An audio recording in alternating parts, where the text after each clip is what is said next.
मुझे बहुत डाउट था कि भगवान राम कृष्ण इसमें से कौन इम्पोर्टेंट है, महादेव इम्पोर्टेंट है या माता जी इम्पोर्टेंट है या हमारे में तो में मेरा डाउट सब क्लियर हो गया। अब कुछ भी डाउट नहीं। लेकिन जब हम आप भक्ति में आने के बाद थोड़ी रिश्तेदारी गुरुजी ये थोड़ी छूट जाती है। गुरुजी बोले ये तू तो ऐसे क्या सब दुनिया तेरे जैसा करता है, सब दुनिया को इतना टाइम नहीं है नहाने को करने को। जो खाओ भोग लगा कि खाओ लो, अपना कोई दिक्कत नहीं है। वो खाती, लेकिन वो बिना नहाए बना के देते तो तब क्या करना गुरुजी, तब अब वहाँ तो नहीं बना सकती ना। गुरुजी मुझे ये लगता है ना कि हम अपने पैरों पे खड़े हो जाएं। अरे पैरों में खड़ी तो हो, पति के पाँव में खड़ी रहो। ऐसे गुरुजी क्या है ना कि फिर ये बोलेंगे पति कमाएगा। अब जब पति देखो।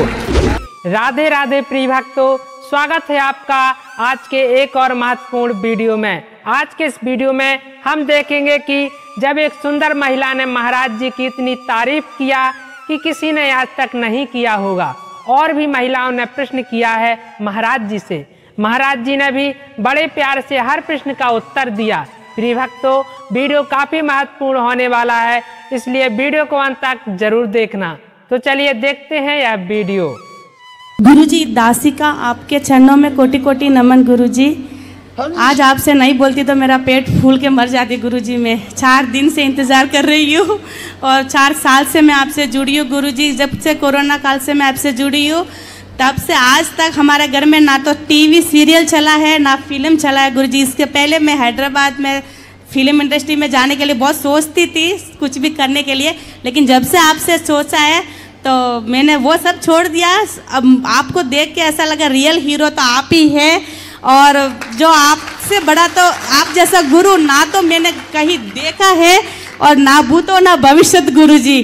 बस आप क्या बोले आपकी सेवा के बारे में गुरु। जो आपकी प्रसादी पिछले बार में आई थी, आपसे गुरु दीक्षा ली थी, मैं डिसअपॉइंट होके जा रही थी, लेकिन उस दिन नवदा भक्ति थी तो पहले हमने कुछ इतना नहीं किया, लेकिन फिर भी हमारे हाथ से इधर हारती हुई थी गुरुजी। पहले दिन नवदा भक्ति 3 दिन की थी, 2 दिन और रुकना था, लेकिन उस तब तक हमारा 5 दिन हो गया था। हमारे को जाने का टिकट था और रुकने के लिए ज़्यादा पैसा भी नहीं था, नहीं तो हम रुक जाते और 2 दिन गुरुजी। तो उस दिन टिकट था तो हमको जाना पड़ा। मैं बहुत दुखी हुई, लेकिन इस बात से मैं संतुष्ट हुई कि कम से कम मैंने कभी सोचा ही नहीं था कि मैं उधर तक आ जाऊँगी, ऐसा हमारी आरती हो जाएगी। तो भागवत जी की मुझे उसी दिन मुझे मालूम पड़ा कि मुझे भगवान ने स्वीकार कर दिया है गुरुजी। और ना जाने मैंने कितने पाप किए होंगे इस जन्म में और पिछले जन्म में। आपको गुरु बना के मेरे सारे पाप धुल गए गुरुजी, मुझे कोई डाउट नहीं है। और भगवान के जो विषय में पहले मुझे बहुत डाउट था कि भगवान, पूजा तो मैं करती थी, हम मारवाड़ी से हैं, हम नॉनवेज वगैरह नहीं खाते, दारू वगैरह कोई हमारे पति देव है कोई नहीं खाता, हम भक्ति तो करते, लेकिन फिर भी मुझे बहुत डाउट था कि भगवान राम कृष्ण इसमें से कौन इम्पोर्टेंट है, महादेव इम्पोर्टेंट है या माता जी इम्पोर्टेंट है या हमारे में तो मारवाड़ी से ना तो घर में कुल देवी होती है ना, जिनको भी देवी आ जाती है सबको, उनको थोड़ा भी गुस्सा आया तो देवी आ जाती है। तो मैं बहुत डर जाती थी पहले, बाप रे डर लगता था, कुलदेव के उधर जाना बोलो तो डर लगता था। किसी ना हमारे फैमिली को देवी आ जाती है और वो ऐसे चिल्लाती है, कुछ उसको गुस्सा आएगा ना तो देवी आ जाती है, वो कुछ ना कुछ बोलती है। तो इतना डर था मुझे भगवान के विषय में कि आप मत पूछो गुरुजी। लेकिन आपसे जुड़ने के बाद एक दिन भी, आज 3-4 साल हुआ है, एक दिन भी मैंने ना तो आपकी कथा मिस की ना आपकी प्रश्नोत्तरी मिस की। और एनी टाइम हमारा आंख आपके ऊपर सीसीटीवी कैमरे की तरह रहता है कि आप आज क्या कर रहे हैं, आपकी कथा कब आएगी, आपकी प्रश्नोत्तरी कब आएगी। एक दिन प्रश्नोत्तरी नहीं तो हम आपका चेक करते हैं, आज कहाँ गया गुरुजी, आज क्यों नहीं दिखे, आज प्रश्नोत्तरी क्यों नहीं हुई, ऐसा हम सोचते रहते हैं। हमारे घर में झगड़ा करती हो, देखो चैनल में आज गुरुजी क्यों नहीं आई, ऐसा झगड़ा करती हो। तो आपसे जुड़ के मैं बहुत संतुष्ट हो गई गुरुजी। लेकिन एक बात है गुरुजी, आपसे मुझे भक्ति मिल गई, मुझे गुरु मिल गई, मेरा जीवन मिल गई। इससे पहले मैं बहुत अशांत थी, उनसे बहुत झगड़ा करती थी, मैं बहुत झगड़ा करती थी पैसों के बारे में। लेकिन जब से मैंने गुरु बनाया है, अब मैं इनसे पैसा नहीं मांगती, बस मुझे गुरुजी के पास लेके जाओ और मुझे कथा सुनाओ, बस यही मैं जीवन में अंतिम दिन तक यही सोचती हूँ, बस मुझे सदा सुहागन रूप से यहाँ आना है, ऐसा ही मुझे मरना है गुरुजी, ऐसा मुझे आशीर्वाद दे दो। और गुरुजी मेरे 2-3 छोटे सवाल है गुरुजी, छोटे 2-3 सवाल, लेकिन बहुत इंपॉर्टेंट है गुरुजी। बोलो। देखो गुरुजी, भगवान के बारे में तो मैं सब आपकी प्रश्नोत्तरी में मेरा डाउट सब क्लियर हो गया। अब कुछ भी डाउट नहीं। लेकिन जब हम आप भक्ति में आने के बाद थोड़ी रिश्तेदारी गुरुजी ये थोड़ी छूट जाती है गुरुजी, और ये छूट गई है गुरुजी, तो ये क्या सही रहेगा गुरुजी? क्योंकि हमारे मारवाड़ी में एक भी ऐसा इंसान नहीं है कि उठ के नहाता है। और मैं जब से आपसे जुड़ी हूँ, जब आपसे दीक्षा लेने से पहले ही मैं आपका पूरा नियम सब फॉलो करने लगी थी। चाहे दिन में 2 बार जो 10 बार जो कहीं भी जो मैं पूरा नियम फॉलो करती हूँ। घर में लहसुन प्याज चाय कॉफ़ी सब मैंने छोड़ दिया। जो लड्डू गोपाल को भोग लगा के खाती हूँ सब आपके, मैं आपकी पूरी शिष्य बनने के लिए कोशिश करती हूँ और करूँगी गुरुजी। लेकिन जब रिश्तेदारी में जाती है तो मुझे बहुत दिक्कत आती है गुरुजी। क्या दिक्कत आती है? क्या दिक्कत गुरुजी? हम वैसे तो हम मारवाड़ी से राजस्थान में रहते हैं, लेकिन हमारा बिजनेस है वो महाराष्ट्र में है। तो हमारा वहाँ दुकान है, तो वहाँ मैं अकेली रहती हूँ, मुझे कोई दिक्कत नहीं है। वहाँ मैं अपने घर में अपने मर्जी से सब होता है और पूरे परिवार को सिखाया है, वो भी ऐसा ही फॉलो करता है। लेकिन जब राजस्थान आती हूँ ना तो मायके जाना पड़ता है। अब मैं दूसरी जगह तो जाती नहीं, लेकिन जो सगी जेठानी होती है, सगी अभी मायके में किसी की शादी है तो जाना पड़ता है। वहाँ कोई नियम नहीं गुरुजी। तब मेरे लिए तो वो बदलेंगे नहीं ना, तो मैं वहाँ जाऊँ तो मुझे मेरे लिए वो नियम बदलते नहीं है। मैं बोलूँ तो वो मुझे क्या बोलते हैं, तू पागल हो गई है, तू तो ऐसे क्या सब दुनिया तेरे जैसा करता है, सब दुनिया को इतना टाइम नहीं है नहाने को करने को, वो मुझे ऐसा बोलता है गुरुजी। तो मुझे वहाँ दिक्कत आती है, फिर मैं वहाँ पानी भी नहीं पीती हूँ। तो मुझे थोड़ा अपने घर में तो मेरे मर्जी से मैं कर सकती हूँ, लेकिन बाहर कैसे करूँ गुरुजी? कोई बात नहीं, जब बाहर जाओ तो कोई बात नहीं, आप वहाँ जितने दिन रहो अपने नियम से, जैसे घर में रहते हो वैसे ही रहो। हाँ। नहाना स्नान इत्यादि करके जो खाओ भोग लगा कि खाओ लो, अपना कोई दिक्कत नहीं है। वो खाती है, लेकिन वो बिना नहाए बना के देते तो तब क्या करना गुरुजी? तब अब वहाँ तो नहीं बना सकती ना।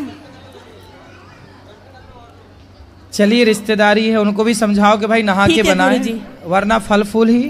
ठीक है गुरुजी। एक और सवाल, आप बोलते हैं कि जो शादी होती है ब्राह्मण में होना चाहिए, तो हम मारवाड़ी से गुरुजी, तो हमारे में अभी इतनी भक्ति वाली नहीं मिल पाएगी। तो जैसे हम ऐसे MP UP वहाँ से हमारे कैस्ट की लड़की हो तो ला सकते हैं? बिल्कुल ला सकते। वहाँ मतलब लैंग्वेज वगैरह थोड़ा चेंज होता है, उससे कोई दिक्कत नहीं ना गुरुजी? हमारे कैस्ट की हो तो चलती है ना? चलेगा। ठीक है गुरुजी, फिर मौका मिला तो कल करूँगी गुरुजी। आज जय श्री कृष्ण, धन्यवाद गुरुजी। गुरुजी राधे राधे, आपके श्री चरणों में मेरा कोटि कोटि प्रणाम। गुरुजी मेरी ना जब से अभी मेरी 2 साल शादी को हुआ है, और अभी मेरी बेटी भी हुई थी, लेकिन वो नहीं रही। और गुरुजी क्या है ना कि जब से मेरी शादी हुई है ना कि हम कुछ सोच ही नहीं पाते, मुझे पढ़ाई भी करनी होती है। माइक पास में लो। गुरुजी मैंने BTC किया हुआ है, और जब से मेरी शादी हुई है ना तब से हम कुछ सोच ही नहीं पा रहे हैं कि हम क्या करें क्या ना करें। मतलब मुझे जॉब करनी है, टीचर बनना है गुरुजी। पति क्या करते हैं? पति हमारे बिजनेसमैन है। तो जब बिजनेस कर रहे हैं, पति कमा रहे हैं मस्त, तो आपको क्यों काम करना है? गुरुजी मेरे घर के काम कर लो। हाँ ये तो ठीक है, लेकिन फिर भी गुरुजी मुझे ये लगता है ना कि हम अपने पैरों पे खड़े हो जाएं। अरे पैरों में खड़ी तो हो, पति के पाँव में खड़ी रहो। ऐसे गुरुजी क्या है ना कि फिर ये बोलेंगे पति कमाएगा। अब जब पति देखो, जहाँ पति नहीं कमाने वाला है वहाँ पत्नियाँ कमाए। जब पति बिजनेसमैन है, ठीक ठाक कमा रहा, तो आपको काहे परेशान होना है? पत्नी हो, पति को समय दो। हारा थका पति आवे तो वो आप हंसता हुआ चेहरा सामने लेके खड़ी रहो, उसे अच्छा लगेगा। अब वो भी शाम को आया काम धाम करके, आप भी काम धाम करके शाम को आई। आजकल ना पैसे के चक्कर में लोग जिंदगी जी कहाँ रहे हैं, घिसट रही है लोगों की। तो पति निकम्मा हो तो पत्नियां काम करें। जब पति कर्म करने वाला है, कमाने वाला, तो पत्नियां केवल पति और बच्चों का ख्याल रखें, ये काम है नारी का। राधे राधे गुरुजी। बोलो। जब मैं मंदिर जाती हूँ, भजन या कीर्तन सुनती हूँ, तो मेरा मन वहाँ लग जाता है, मन करता है वहीं बैठ के करें। लेकिन मंदिर से जब मैं बाहर निकलती हूँ तो लगता है मुझे कुछ खो गया है। मंदिर से घर आते समय कुछ हो गया है, कुछ भूल रही हूँ, हमेशा लगता है। अच्छा है ठाकुर जी, हृदय में बैठा लो। जब वो अभी मंदिर में बैठे ना भगवान जी, जिस दिन मंदिर से निकलकर मन मंदिर में बैठ जाएंगे, फिर नहीं लगेगा कुछ खो गया, फिर तो लगेगा सब अपने पास है। अभी ठाकुर जी को मंदिर में आप देखते हैं, अब धीरे से उनको उठाइए भाव से और अपने मन के मंदिर में केंद्रित कर लीजिए, बिठा लीजिए, स्थापित कर लीजिए। गुरुजी एक प्रश्न और, मेरे पति कितना भी मतलब कि ज़्यादा मतलब पढ़ाई लिखाई कोई भी मतलब डिग्री ऐसी बाकी ज़्यादा नहीं है कि नहीं कर चुके हैं, लेकिन बार बार भटकते रहते हैं नौकरी के लिए, कभी मिलता है कभी नहीं मिलता है प्राइवेट नौकरी, सरकारी के तलाश में रहते हैं हम लोग। इनके पढ़ाए हुए लोग सरकारी नौकरी करते हैं लेकिन इनको नहीं लग पाता गुरुजी। तो आप टीचर हैं, बात कराइए, कौन सा सब्जेक्ट पढ़ाते हैं आप? जी मैं इंग्लिश पढ़ाता हूँ, ग्रामर इंग्लिश पढ़ाते हैं जी। तो आप ऐसा करिए कि आप नौकरी लेने के चक्कर में ही मत पड़ो ना, आप नौकरी देने वाले क्यों नहीं बन जाते? वही मैं करता हूँ सरकार। मेरे पढ़ाए हुए बहुत सारे बच्चे आज के डेट में एसएससी बैंकिंग में नौकरी कर रहे हैं, डिफेंस में नौकरी कर रहे हैं, लेकिन आप अपना एक छोटा सा कोचिंग सेंटर खोलिए। है अभी नहीं, मैं दूसरे कोचिंग में, बड़े कोचिंग में पढ़ाता हूँ। तो आप अपना खोलिए ना जी, अपना करिए। दूसरे एक बात याद रखिएगा जी, कोशिश ये करना चाहिए कि हम अपना काम करें जी, अपने प्लेटफॉर्म पे काम करें जी। बड़े पेड़ की नीचे छोटा पेड़ कभी पनप नहीं पाता, बट वृक्ष के नीचे आप दूसरा पेड़ लगा के देखिए, यदि हो जाए तो बताइएगा, क्योंकि उस बड़े पेड़ की छांव में छोटा पेड़ पनप ही नहीं पाएगा। इसलिए आप सेल्फ डिपेंड बनिए, आत्मनिर्भर बनिए और अपना स्टार्ट कीजिए। जब आप अपना स्टार्ट करेंगे तो आपके स्वयं 2-4 लोग काम करने आपके पास होंगे। आप फिर लेने वाले नहीं बनेंगे कि नौकरी दीजिए, नहीं, फिर आप देने वाले बनेंगे, नौकरी लीजिए। नौकरी हमें लेना नहीं है, हमें नौकरियां देना है। आप पढ़े लिखे हैं, आप तो इंटेलिजेंट हैं, आपको फिर क्या समझाना, आप तो बहुत कुछ कर सकते हैं। तो आपको नौकरी लेना ही नहीं है आज के बाद। जी जी, कोई दे तो भी नहीं लेना। हमें इतना परिश्रम करना है, इतना काम करना है, इतनी मेहनत करना है, इतने लोगों को जगाना है कि हम देने वाले बने। नौकरियां देना है ना कि लेने वाले। जी, आप क्या बनेंगे? नौकरी देने वाला। हाँ तो प्रिय भक्तों, आपको महिलाओं की यह प्रश्नोत्तरी कैसी लगी कमेंट बॉक्स में जरूर बताना, और अगर वीडियो पसंद आया हो तो कृपया वीडियो को लाइक एवं चैनल को सब्सक्राइब जरूर कर लेना। तो प्रिय भक्तों, चलिए चलते हैं, अगले वीडियो में फिर मिलेंगे। तब तक के लिए जय श्री सीताराम, जय श्री राधे श्याम।